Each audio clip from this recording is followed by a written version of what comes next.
I'm Charlie Garrett, and this is the CG Report. Radioactive honey and plastics converted to jet fuel. Those and a lot of other things to go over on today's report.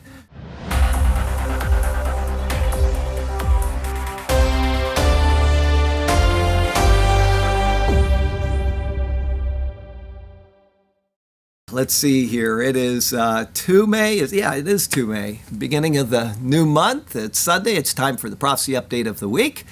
And we got a few visitors here today. Came in early, just walked in, Ron and Ginny Skinner from Temperance, Michigan. And I'd never heard of that, and so I looked online, and as I was looking, he yelled out, it's right above Toledo, and I'm thinking, Ohio. Toledo's in Ohio, and sure enough, I mean, they're literally right on the border of there, and so if they want to get away from their horrifying governor, all they need to do is just drive over the border a little bit, and it's a real pleasure having you here. They'll be here for the week, and so hopefully we'll have some time to get together with them. And then we have Michael Meisler. Michael is the son of a couple that attend here, and I've never met him. He's in the United States Air Force, senior airman, and we appreciate your service. And he is in one of those spooky jobs up in the Maryland area, which he probably would have to kill all of us if he told us what he did. But handsome young man, and apparently his brother's going to come and replace him here next week, unless the Lord takes us home first. So there you go. It's wonderful to have you here. And then we have Bob's son, David, who was here last year, and then he came 2 years ago. And he came in again today, walked in. The first thing after giving me a big hug was, he said, I see you still preach barefoot. So, listen, I'm 56. I'm not going to start putting those things on my feet now. That's not going to happen. So there you go with that. And then we have a couple visitors from Venice right here. Larry and Linda are visiting, and it's wonderful to have you here as well. So good to have you, and we'll see what we have as far as an update. So starting out with some news from Israel today. We had a very sad stampede in Israel. I don't know if you have kept up with the Israeli news or not, but there was, I think it was 11,000 people were celebrating the Lag BaOmer celebration in Israel, and something happened and people started stampeding, and 45 people were killed, and another 100, I think 120 plus have been hospitalized or injured. And so it's a very sad thing that happened over there. And it's a good reminder that when you go to big gatherings, especially where people are excited, and if you saw the video, you saw how excited they were. They've been in lockdown for a year. They're dancing. They're celebrating one of their celebrational times of the year. And I remember when I was a kid in high school, and the Who was somewhere up north. I don't remember where, maybe Ohio or something. And they were having a concert, and 11 people got trampled to death. And you hear about these things. So if you're in a big crowd, you want to always be aware of what's going on around you. It's just heartbreaking what happened to Israel. And, I know many people's hearts go out to them for what happened. As far as articles from Israel, from the Times of Israel, I'm just going to give you the title and one comment. Israeli UAE fighter jets fly together in a large international exercise in Greece.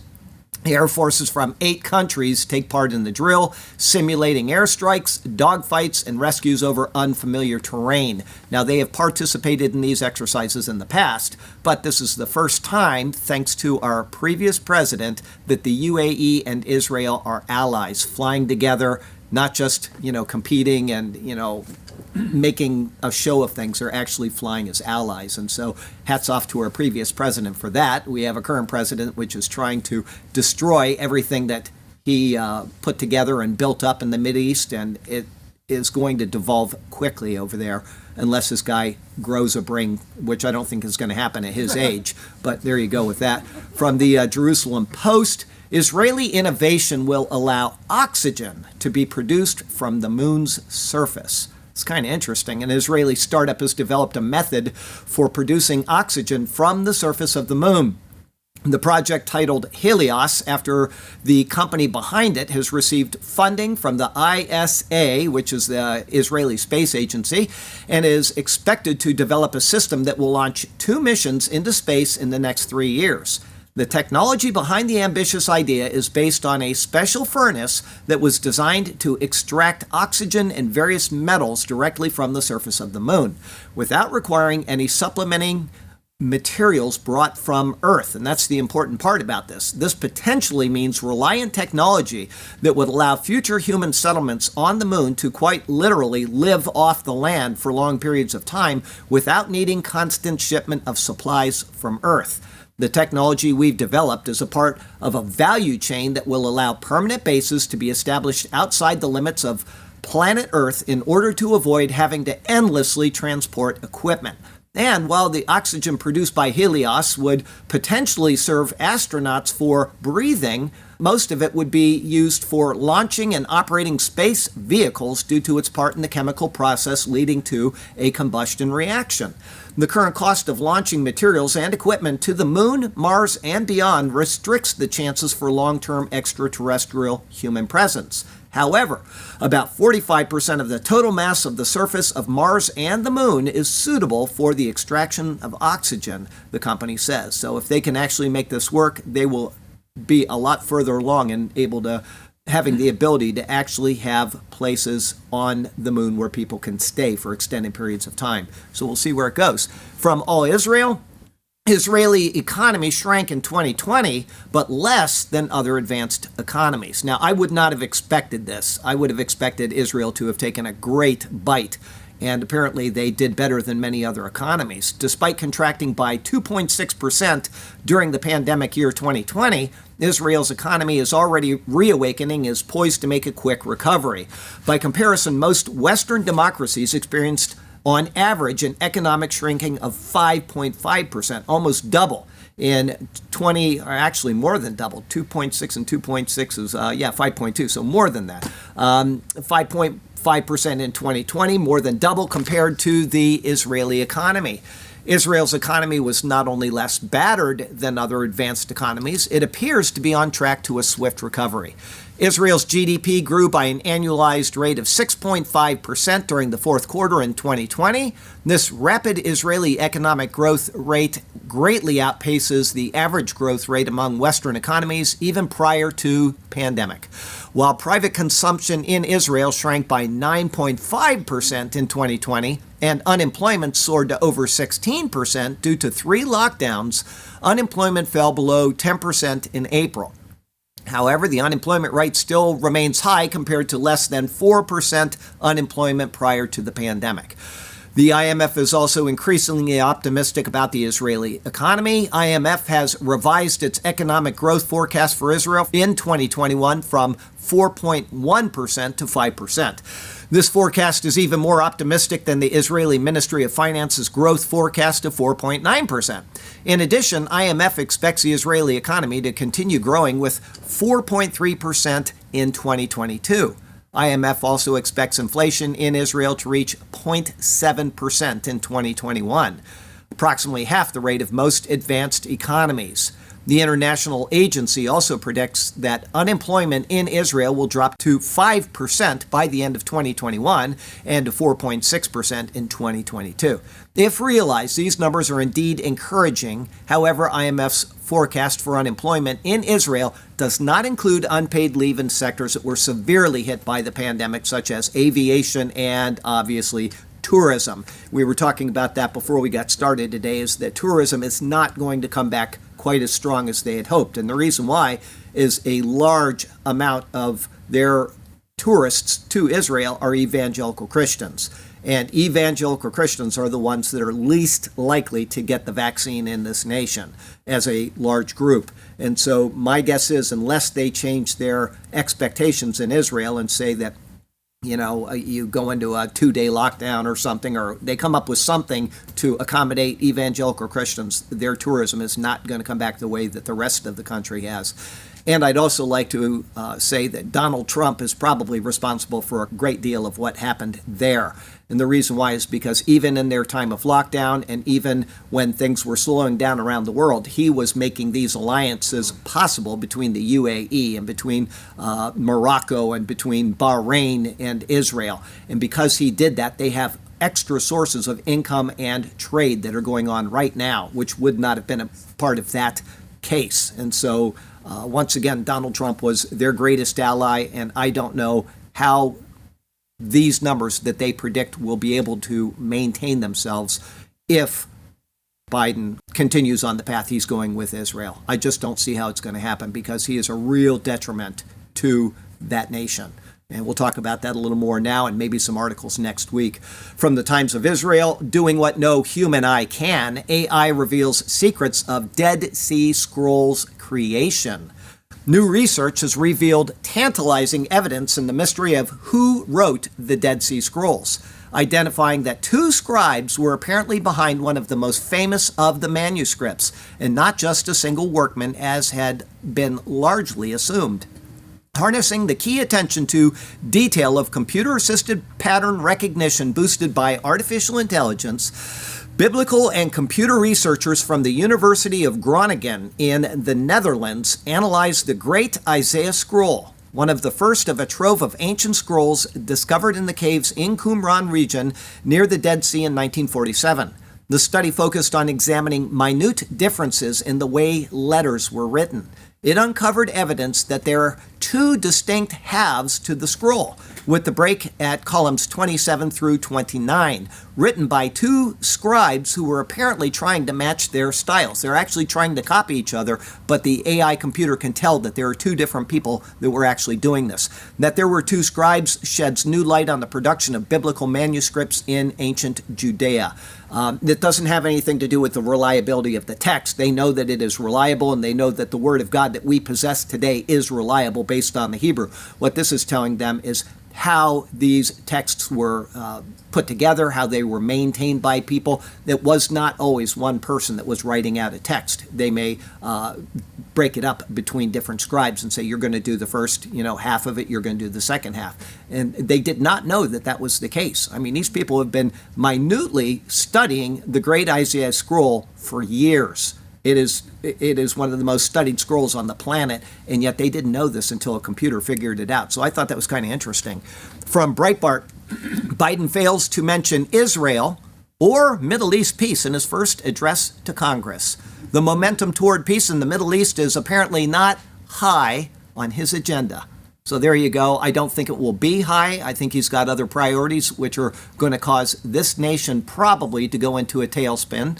And certainly the Middle East will be neglected as a part of his overall policy, except caving to Iran, something that he's going to continue to do. And he's going to bring the same disaster to this nation that our previous president before Trump did as well. We're going to have a lot of trouble because of this. Anyway, from Christianity Today, some news concerning the state of it. From Christian Headlines, churches are essential and necessary for the health of the public, new Indiana law says.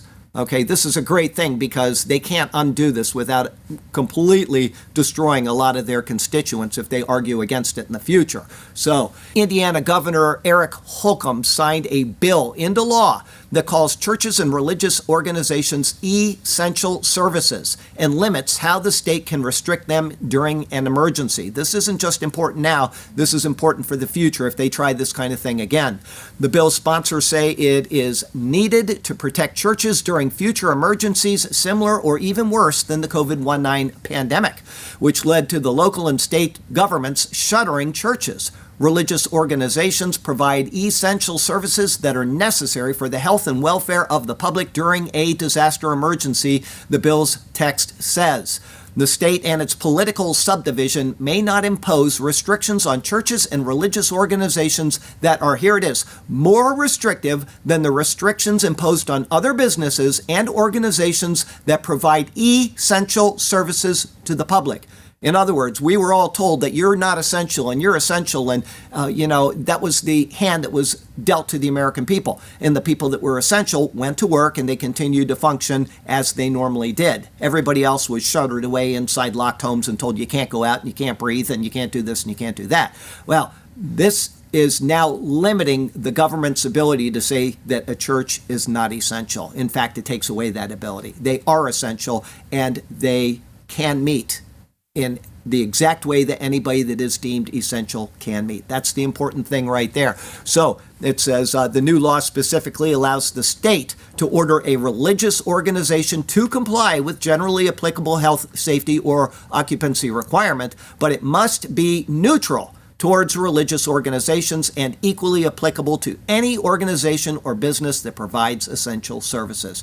I think every state should put one of these forth, and if it is turned down by a Democrat state, they need to vote in a Republican governor like we have in Florida. We've got a great governor that has done wonderful things, and from there, they need to make this a law, and it needs to stand from that time on. This is an important thing that they have done in Indiana. From Christian Headlines again, Montana governor signs bill prohibiting government from burdening citizens' religious liberty. You can see these people are taking a stand right now, saying he wants to protect the right to freely exercise their religion. Montana Governor Greg Gianforte signed a bill into law that prohibits the government from burdening an individual's religious liberty and gives citizens the right to sue if they believe their rights have been infringed. The law says the state may not substantially burden a person's right to the exercise of religion unless two things can be demonstrated. One, the state's action is essential to further a compelling governmental interest, and two, the action is the least restrictive means of furthering that compelling governmental interest. The law gives individuals the right to file a lawsuit regardless of whether the state of Montana or one of its political subdivisions is a party to the proceeding. Legal relief can include damages and attorney fees, the law says. The bill's legislative findings say religious liberty is a fundamental right. Prior to a 1990 Supreme Court ruling, laws burdening exercise of religion had to be justified by a compelling governmental interest. So once again, we've got governors that are making the right choices for people of religion in their states. All right, and as I said, this will affect any religion. It's not just Christianity. I'm happy because of that, but any religion. And so once this is in place, the next guy that comes along and doesn't like it is going to have a very difficult sell, because he's going to have all of the other people that claim that they're a valid religion saying, well, wait, you can't do that. And so once these are in place, they are going to stay in place. That's the important thing to remember there. All right, some news from the Mideast and Africa today. I'd like to say that it's pretty much a given that John Kerry is anti-Israel, pro-Iran, that he actively worked to undermine Donald Trump's presidency, and that he is both a traitor to this nation and a supporter of terrorism. My statement on that man. From Newsweek, Denmark says Syrian civil war is over, begins, listen to this, I never would have expected this from Denmark, forcing some refugees granted asylum to leave. I can't believe they're doing it, but they're actually doing it. Denmark, saying that the conflict in Syria is finished, has begun revoking residency permits of some Syrian refugees who came to the Scandinavian country to escape a bloody civil war. The decision makes Denmark the first European nation to buck the consensus among experts who say that the Syrian capital, Damascus, is not safe. More than 33,000 Syrian refugees and their families live in Denmark. Denmark's latest action affects only those who sought asylum in the country as a result of the civil war. Those who can prove a specific threat on their lives are able to stay. Facing criticism from the international community, of course, which argues that ejecting Syrians would put their lives at risk, the Danish government is pointing to initial stipulations made 6 years ago that Denmark would house Syrians only temporarily. Now, they said they were going to do that, and I never would have thought that they would actually stick to what they said, and they are sticking to it. It's a cornerstone of our legislation that you get temporary protection, and as soon as you no longer need protection anymore, you will have to leave Denmark. Oh, if we could have that here. From the Jerusalem Post, Iran seeks U.S. withdrawal under fire from Iraq. A notable uptick in attacks on U.S. personnel and facilities in Iraq has taken place in recent weeks. Now, why is this important? Because we've got Iran attacking U.S. interests and personnel in Iraq. Did I say Iraq? Iran is attacking in Iraq, okay? And our president is still trying to work with them.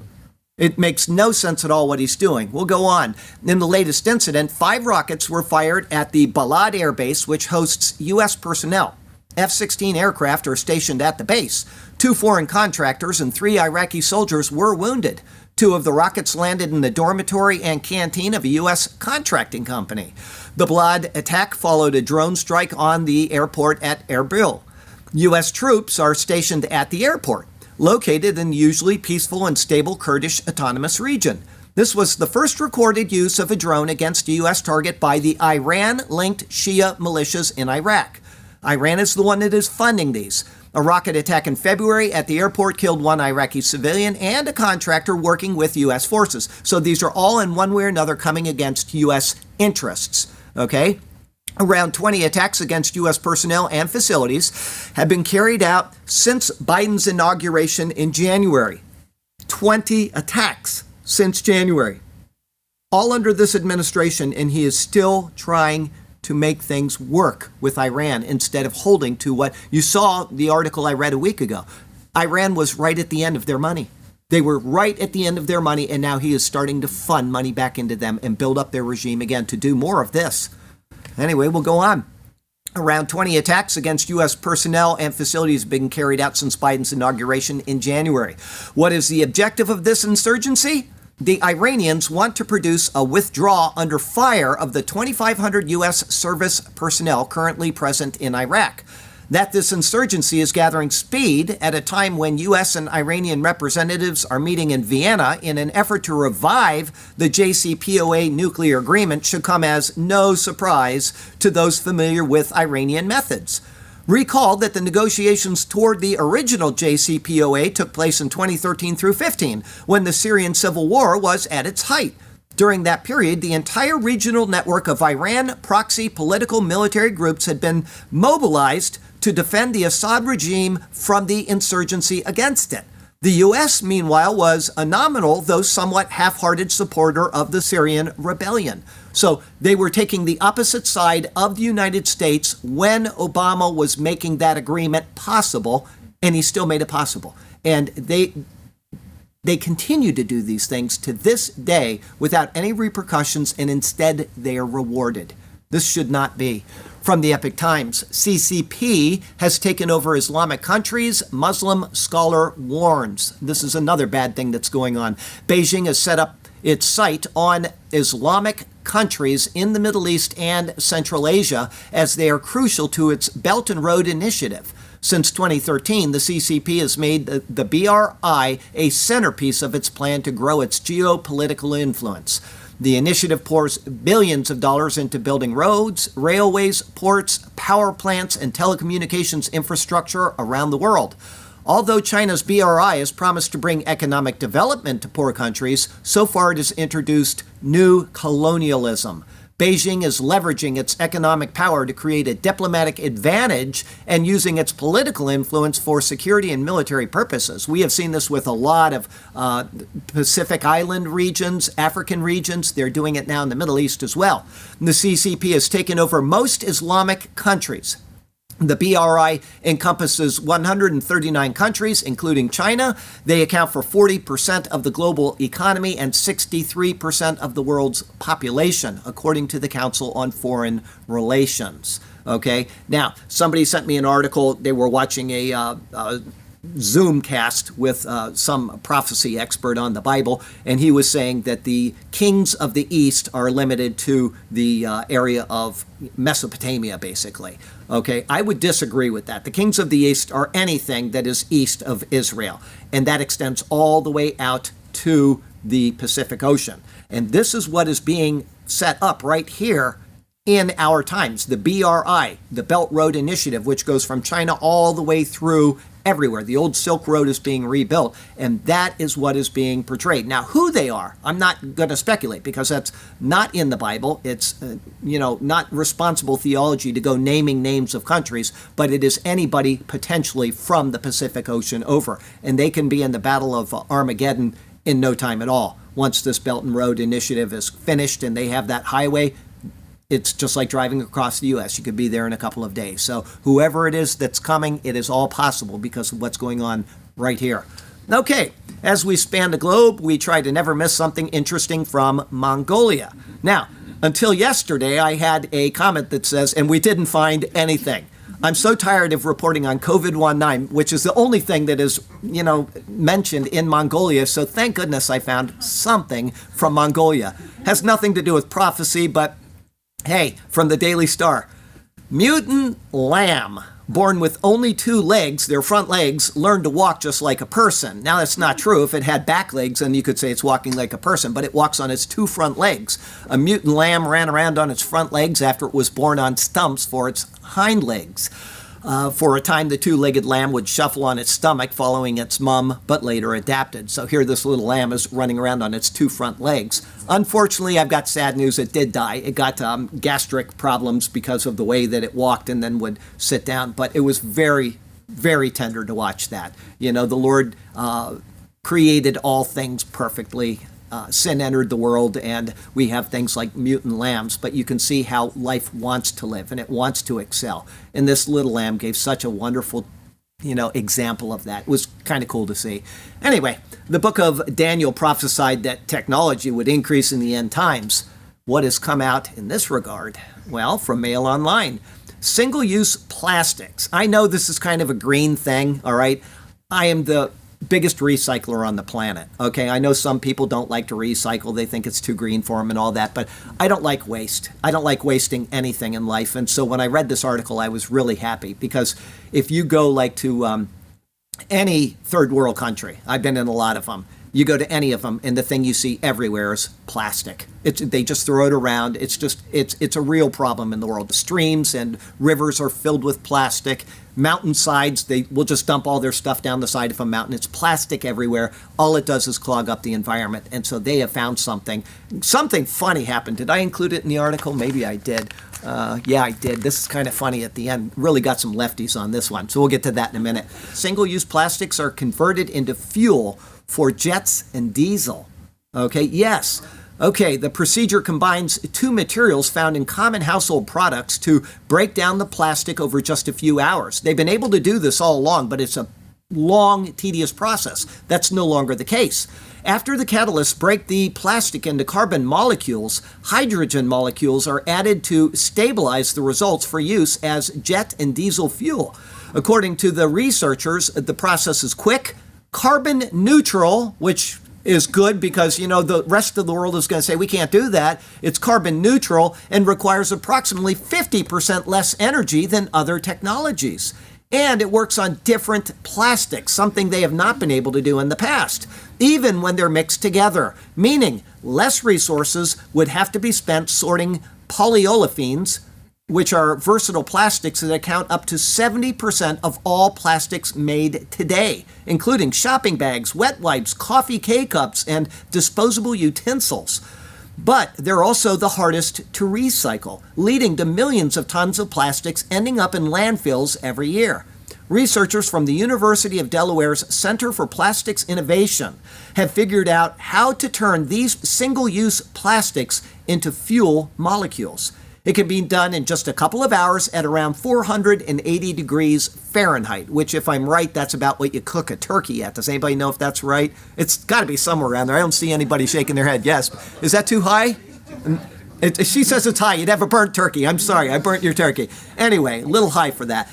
It's a little hotter. Oh, here it is. A little hotter than it takes to bake a potato, and works on a variety of plastics. They used a chemical process called hydrocracking, which breaks down plastic solids into smaller carbon molecules and then adds hydrogen molecules to stabilize the resulting material for use. The scientists sparked the reaction by combining zeolites and mixed metal oxides. Zeolites are used in water softeners and home detergents to counteract minerals like calcium and magnesium, while mixed metal oxides break down large molecules. So everything is readily available. This isn't something you have to go looking for strange stuff to have it happen. They then stabilize the results by adding hydrogen molecules, resulting in a substance that can be used to create jet fuel, diesel, or lubricants. Less than 9% of plastic waste is recycled in the United States, and I would say it's probably less than 1% in most of the rest of the world, okay, with over 3/4 ending up in landfills. The remainder is burned, which releases toxic chemicals into the atmosphere.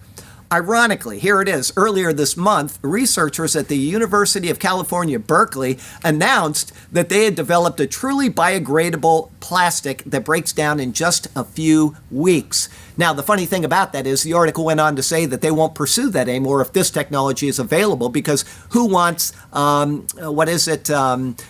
truly biodegradable plastic that breaks down in just a few weeks? You got a plastic bag and you want it to last, or you've got something in your cupboard and you want it to last. So it's no good except for something that is just a temporary use. And so I laughed at that these people have come out with something that's already obsolete because somebody else has come out with something.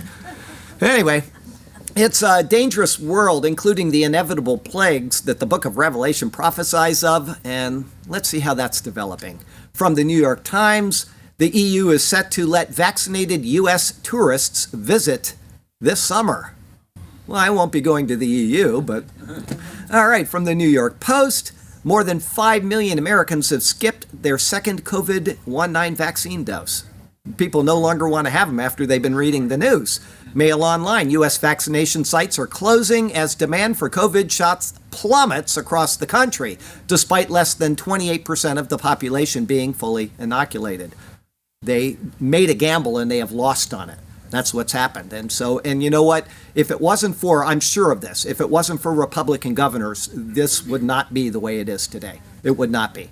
Okay, from WIO, and I'm not telling people not to get a vaccination. You do whatever you want with your life. I didn't get them when I was in the service. Flu vaccine. I'm just not into that kind of stuff. And the way that these are developed, we talked about that in the past. I would never. I'm sorry, it's not going to happen. Anyway, from WION, no cuddling. UK warns people after cat tests positive for coronavirus. UK authorities have warned cat owners who showed positive. I don't like cats anyway, so this doesn't affect me, but I know there are cat people here. I like dogs and I would cuddle them even if I got COVID from it, okay? Showed positive test results for COVID-19 to maintain distance from their pets and should avoid cuddling or touching them. The development comes after a few kittens caught symptoms from their owners and signaled respiratory issues. They're trying in their best way to scare everybody in this planet. They're doing everything they can. Now, what's going on in India, the numbers were run by my friend Les, and they are not higher percentage-wise than what was going on in America, which were not high. Okay, I want you to know that what we're hearing is all shock value, just the way it was at the beginning. And don't be scared. There's no reason to be scared, especially if you're a Christian. And I'm assuming that almost everybody that watches this update every week is a Christian. If you are, you get to be with Jesus if you die. And it doesn't matter what you do. You can step out of your door, you can go out to get your mail and get run over. You've got a life to live. Don't let things hamper your joy. We should have joy in the Lord. We should be focused on Him, and we should be able to say, I'm not going to let this bother me. I read a great article this morning, which I'm not going to include in an update, but when the Asian flu was here, and I think it was 57 or 59, and the bald guy was Ike Eisenhower. He was president, and they didn't close anything. They followed the proper procedures and everything. It was much more lethal to younger people, much more. It almost targeted younger people, and they didn't close any schools. There was none of that nonsense. So you have to be reasonable and figure that you are going to die of something, and you just take your precautions and live your life. That's what you want to do. All right. From the woke and stupid CDC, and yes, I say that. That's my comment on them. Now listen to what they say at the CDC. This is a quote from their website. CDC recommends that pregnant people, they can no longer say women, pregnant people receive the COVID-19 vaccine. We know that this is a deeply personal decision, and I encourage people to talk to their doctors or primary care providers to determine what is best for them and their, wait a minute, they made a mistake, and their baby. They called it a baby. The CDC has confirmed that what is inside of a human woman is a baby. Boy, did they blow that one. They were trying so hard to be politically correct, and then what happens is they made the big error. And now that's on a government document from 2021. The whole government's going to flip if that gets out. Please write your congressman and say that this is in the CDC and they're not to call him anything but a baby anymore. All right, from AccuWeather. Taiwan's worst drought in decades impacting crucial technological sector. I had no idea about this until a day ago. Maybe it was 2 days ago when I read this article. Taiwan is having a terrible drought. All right, my friend Ejin is watching right now with her husband Jim, and I feel bad for her family who lives in Taiwan. I did not know this. The worst drought in more than a half century has driven parts of Taiwan to implement water rationing and even shut off water in some areas. This is important for one major reason, okay? When you hear about this, you're going to understand part of the problem, which is going to continue to get worse in the world. Not only is the drought taking its toll on key industries such as agriculture, but it is also hitting the technology sector notably hard. Taiwan is home to some of the world's largest and most advanced microchip factories in the world. We already have problems with microchips all over the world. This is going to make it worse if they don't start getting more water. Manufacturing microchips is a very water-intensive process that uses billions of gallons of water each year to protect products from contamination. The Taiwan Semiconductor Manufacturing Company is responsible for producing more than 90% of the world's most advanced microchips. With the ongoing drought, the Taiwanese government has imposed water rationing for more than 1 million households in central Taiwan and has turned off water in some areas for 2 days a week. Irrigation has been halted on about a fifth of Taiwan's irrigated land, and farmers have been given incentives by the government to not grow crops this year. That is serious there, and I had no idea until I read that article. Okay, the state of morality is declining. Here's some news on that. From Breaking 911, Virginia Department of Education to drop all advanced math classes below 11th grade due to unequal representation of minority races. Who are the racists here? You know, the left is just out of control. We were downtown yesterday in the projects, as we are every Saturday, and one of the people that we see, I don't want to give any more information without, harming somebody that we talk to every week, but she's in school and she's not doing well in advanced math. And so we talked to her about how to get that fixed. Maybe go and get a tutor after class or find another teacher that can assist you or etc. Okay, the problem is between the teacher and the children in that particular class. All right, but that's what you do. You don't just eliminate things and harm everybody because you're underrepresented by minorities. You raise the minorities up. You don't bring everybody else down. But this is the idea of the left in everything that they do. Bring everything down to the lowest common denominator. That is what they do in everything. Whether it's financial, whether it's moral, it doesn't matter. It's always that way. From Breitbart, Biden administration, abused women must share rooms with transgender men. They must. Yes. Biden's left-wing deputies will force abandoned, battered, and raped women to share sleeping quarters in homeless shelters with men who say they are women. Access to safe, stable housing and shelter is a basic necessity. Unfortunately, transgender and gender nonconforming people report more instances of housing instability and homelessness than cisgender people. Today, we are taking a critical step in affirming HUD's commitment that no person be denied access to housing or to other critical services because of their gender identity. HUD is open for business for all. And we've seen that not work in the prisons already in California and overseas especially. It's going to happen here as well. We're going to have all kinds of problems because of these agendas. From Breitbart, Biden's DOJ weighs in on transgender inmate Georgia lawsuit. Biden DOJ is weighing in on a lawsuit a male inmate who considers himself a transgender woman filed, blaming Georgia prison officials for allowing other men in the prison to sexually assault him.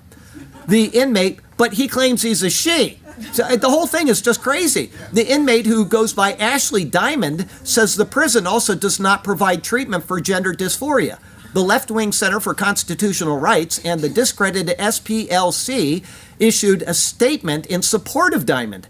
The DOJ's statement of interest affirms what Ms. Diamond has alleged in her lawsuit, that prison officials violate the U.S. Constitution and the Eighth Amendment's prohibition on cruel and unusual punishment when they refuse transgender people placements at facilities that correspond to their gender identity, where needed for safety, and when they deny transgender people medically necessary gender dysphoria care without conducting individualized assessments of their needs. In essence, the DOJ confirms that when it comes to Miss Diamond, who alleges repeated sexual assaults, including by prison officials and ongoing denial of adequate medical care, the U.S. Constitution is on her side. Now, what about these women that are in these abused facilities and somebody comes in and does something to them? Who's on their side? They take the wrong side in every single moral issue that this government faces. I'm talking about the left. Every single one of them. We've got to get control of this nation, or we are going to just be going, we're already going down. We need to take care of this in our next election. 2022 is not that far away. We need to get people that will rein him in. From Georgia Star News, Biden admin appeals to force religious doctors, hospitals to provide trans surgeries despite conscientious objections. Forcing them to change people's gender when it's against their religious ideals. They're working to actually force them. Okay, some other news from around the world. From JTN, Rumble CEO. Do you know that just this morning I got things ready for when I go home? I've got another 6 or 7 hours of work to do. And one of those things is editing videos, because obviously you can tell I'm dyslexic and I'm always reading words backward. But despite that, I went to Rumble and I set that up for the video that we will upload there today, because, we have YouTube, but we have started to use Rumble, okay, for obvious reasons. And just this morning, an icon came up on the Rumble website that says live streaming now available. So if we ever get cut off of our live stream here, I'm telling this to the people that are live right now, we are going to immediately move over to Rumble, and we also have sermon audio, which is available to us. Okay, so we will not lose our live stream capability. You'll just have to know where to go to get that. But Rumble is now moving up in the world. Good job. From JTN, Rumble CEO says alternative video platform has huge growth as users are fed up with big tech. Small creators are fed up with the larger platforms and are looking for an alternative solution. And I think they have found it in Rumble. Rumble, which has branded itself as an alternative to video sharing behemoth YouTube, had about 1.6 million monthly users at about the time of 2020 election and reached 31.9 million by the end of 2021's first quarter. So they've gone up 30,300,000 people in 1 year, and that is only going to go exponentially soon. I'm telling you that right now. Soon they are going to start having playlists. They don't have any now, so it's very hard to find things. They are going to introduce that. I'm just predicting this, okay? I don't know that for certain. I'm just saying that they will do this. And then you'll be able to access a sermon or a prophecy update or something else instead of just trying to find it on the site. They are going to grow and they're going to excel because of this. And YouTube is going to continue to shoot itself in the foot until it doesn't have any more foot, because they're following a politically correct agenda, which will never work with people that want freedom. It will never work. So we'll watch Rumble take off. From Epic Times, Montana Governor Gianforte signs law prohibiting federal ban on gun ownership. Now, before you get all excited, we have our friend, he's a lawyer that comes here from time to time from he lives up in the Panhandle, I think, or somewhere up in the north end of the state, and he is a lawyer for gun rights in Florida, okay? And he said that not all of these gun laws can be enforced, okay? In other words, they're just putting them out, and in the end, it doesn't really matter. Some of them will work, some of them won't, and these things just have to come out in the wash when the time comes. But at least they are doing something right now. The new law, which passed 30-20, means that no subnational government agency or official may cooperate in the enforcement of any federal ban on firearms, magazines, or ammunition. Now, the government may say you can't have any of these clips that are 30 rounds or more. Okay, that's fine. But if they want to come into, Montana, and they want to look for people and prosecute people, the people in the state of Montana are, by law now, told they cannot help those federal people do that thing. It's the same thing as the sanctuary city that the left has used against right policies under Donald Trump. This is what they are doing there. Okay, and using that term, next article, Epic Times, North Dakota declared a Second Amendment sanctuary state. So we have Montana, now we have North Dakota. North Dakota has been designated a Second Amendment sanctuary state after its governor signed a proclamation reiterating the state's support for gun rights. The proclamation declares the state's intention to combat any attempts by the federal government to limit the ability of its residents to own or use firearms as protected by the Constitution. From the Epoch Times, Governor signs bill making Oklahoma a Second Amendment sanctuary state. That's 3 in 1 week. I did not save these up as I often do. These all came out in 1 week. We have Montana, North Dakota, and Oklahoma, all Second Amendment sanctuary states.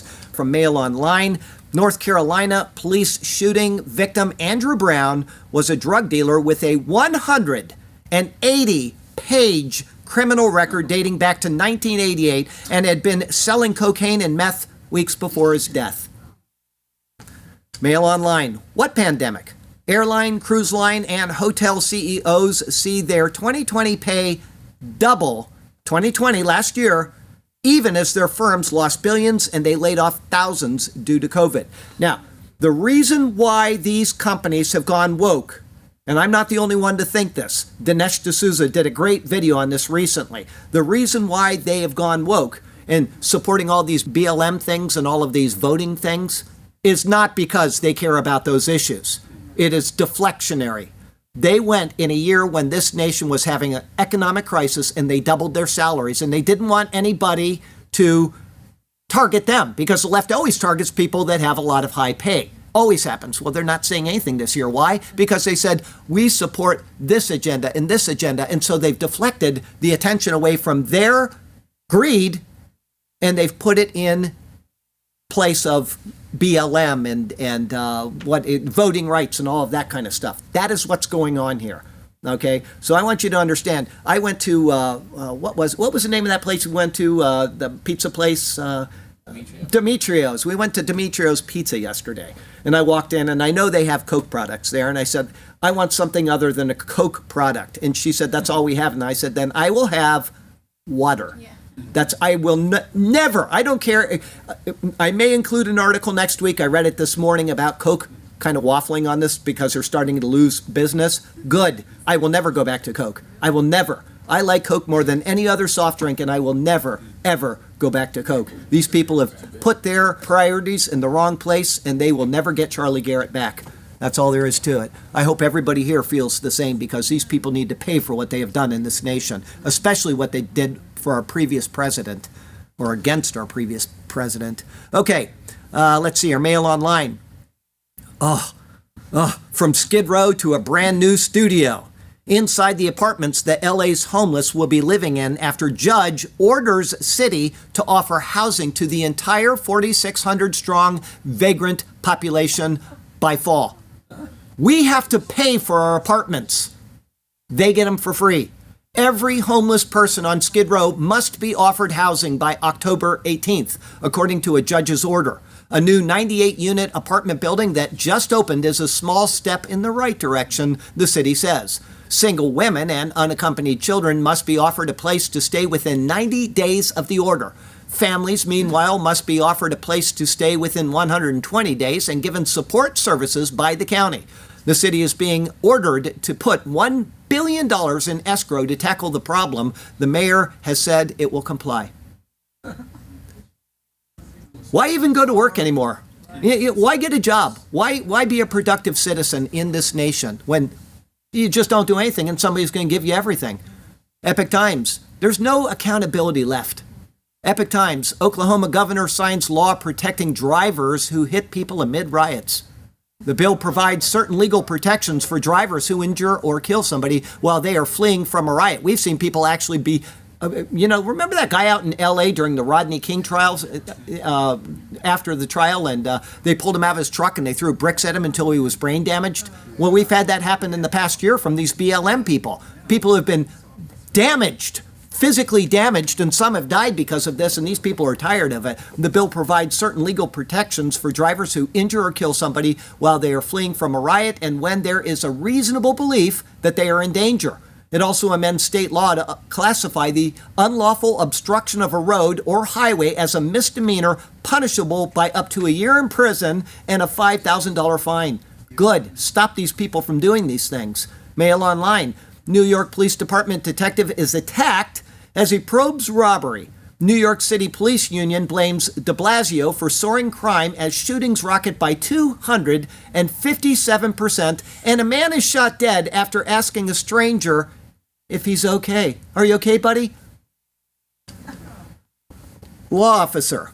New York Police Department suffers 75% increase in officer departures in 2020. I wonder why. From Fox, New York City weekend bloodshed leaves 31 people shot, 6 killed. Welcome to the city of violence. They're catching up with Chicago. Epic Times, Oscars ratings fall to record low. The Academy Awards, yes. Television audience plunged to less than half of the Oscars' previous low, continuing a startling trend of viewer tune-out. Yeah, Zero Hedge, radioactive residue from bomb tests. You want to know, I told you about what happened to me a week ago, Wednesday, so it's been a week and a half now. I got bit by some bugs, and I almost died. I was that close. You know, yesterday, please do this. If you're ever taken in by these people, yesterday I sat down and I finished letters to the emergency room and to the, drivers of the ambulance that took me there. Let these people know you care. I'm telling you, when I went in, I was taken by them into the ER, and the people in the ER said to the people on the ambulance, boy, have you had a long day. And they were so professional. They treated me like I was their only case that day. There was no, oh, we got to get this done, or I'm tired, or none of that. They were just so professional. Remember those people when something like this happens. Anyway, you wonder why these bees attacked me? Radioactive residue from bomb tests decades ago are found in honey. The U.S. conducted many nuclear tests in the 50s and 60s. Recently, it was discovered that the legacy of these tests can remain for decades in American honey. After World War II, the U.S. and other countries, including China and the former Soviet Union, performed hundreds of above-ground nuclear tests. These bombs ejected a chemical element called radiocesium into the atmosphere. Winds then spread the substance around the world until it fell out of the skies in microscopic particles. Due to regional wind and rainfall patterns, the spread was not uniform. For instance, the U.S. East Coast received far more contamination than some other places. So we're isolating the East Coast, and it tells you why these bees were attacking Charlie Garrett a week ago. All right, let's see here. It goes, James Cast, a geologist at the College of William and Mary in Williamsburg, Virginia, asked his undergraduate students to bring back local foods from their spring break destinations to test for radiocesium. One student returned with honey from Raleigh. Okay, to Cast's surprise, it contained cesium in levels 100 times higher than in the rest of the samples. Radiocesium is water-soluble, and plants sometimes mistake it for potassium, a nutrient with similar chemical properties. Cast and his students started their project in order to find out whether plants are still taking in this nuclear contaminant. After finding the cesium in the honey, Cast and his colleagues collected 122 samples of locally produced raw honey from various parts of the eastern United States and tested them for radiocesium. It's really quite incredible. Nuclear fallout is still out there and disguising itself as a major nutrient. The results showed that there was radiocesium in 68 of the samples at levels above the 0.03 becquerels per kilogram, or about 870,000 atoms of radiocesium per tablespoon.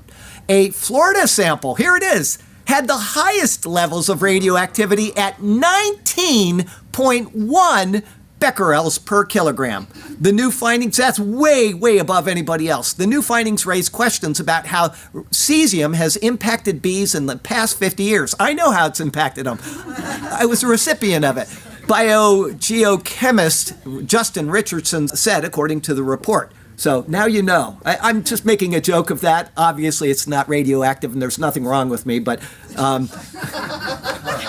anyway, okay, I got a question. And this is so true. This is so true. Who said this? The future ain't what it used to be. Yogi Berra. Who said that? Who said that? Jim. I'm going to take you for a flight on this YF-22 after church today. Yes, that Yogi Berra. And it is true. The future, think of it. Just 2 years ago, the future was one thing. Today, the future ain't what it used to be. I'm telling you, all it takes is us letting our guard down. Just let your guard down. Don't do what's right as a citizen of a nation, and this is the kind of thing that we start facing. Okay, I got a Lesric here for you. Let's see if you can figure out what they're writing about. Two hands may have written the scroll. That doesn't make one a bad troll. 'Twas God's word they penned, and his power won't end, although buried for ages in a hole. Okay, I got a couple of irony here for you today, and please, if you're watching this on YouTube or Rumble, please be sure to share this so that we get the numbers back after we have left YouTube on this particular format. I'd appreciate it. All right, Mail Online. Now, I want you to think, I don't know if this is ironic or if this is just insane, okay? But think of the level of brain pan of this person to even say this, okay? Ma'Khia Bryant, the girl that was shot, okay? 16-year-old girl that was with a knife and, okay. Ma'Khia Bryant's biological mother plans to sue as family blame foster system for failing 16-year-old who was killed by cop. No personal accountability at all. It's the foster system's fault when it was her fault that she's in the foster system in the first place because it's her daughter. Okay, from CG News. Apple donated millions and millions of dollars to BLM. BLM rioters burned down Portland Apple store. Such is the world we live in. So from Sarasota, Florida to Ulaanbaatar, Mongolia, I'm Charlie Garrett, and that is your CG report for the week.